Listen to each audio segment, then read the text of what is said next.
To slay the dragon, use the magic sword.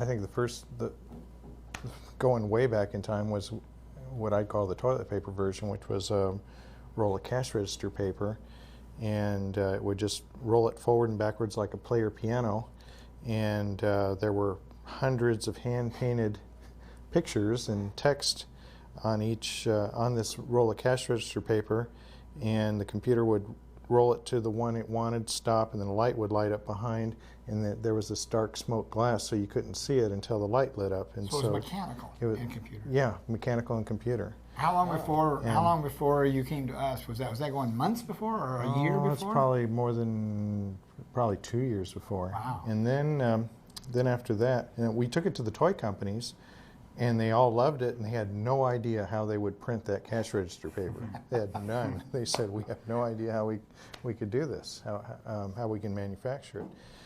And then, so I thought, well, we came up with what I call the Rolodex. And this thing was huge, this big, giant Rolodex with double cards.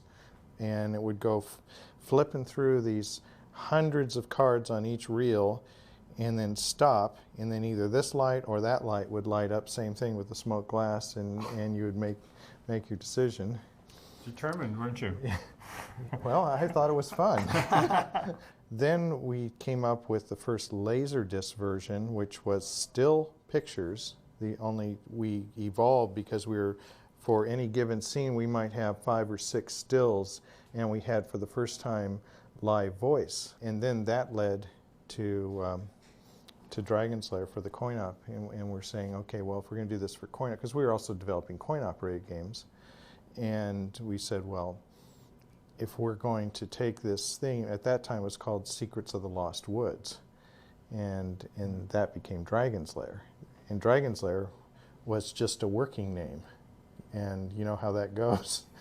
It stuck. If you recall, we had demonstrations and things working when you guys came out to show it to you, and I think the biggest point was when we saw The Secret of Nim, and I just went, wow, this is an incredible movie film, because I forgot that it was an animated film. So you pitched the Rolodex.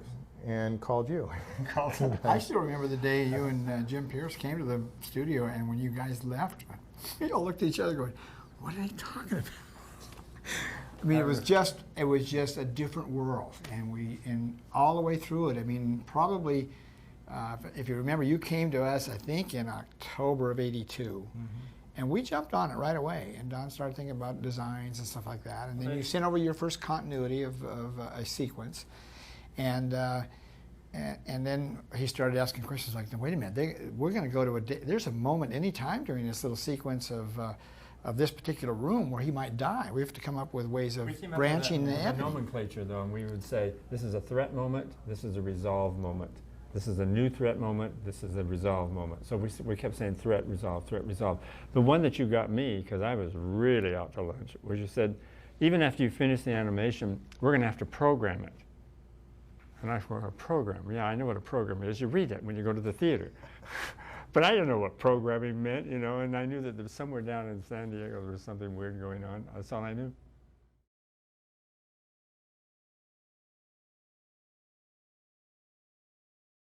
Well, it started with Rick's team, but then it...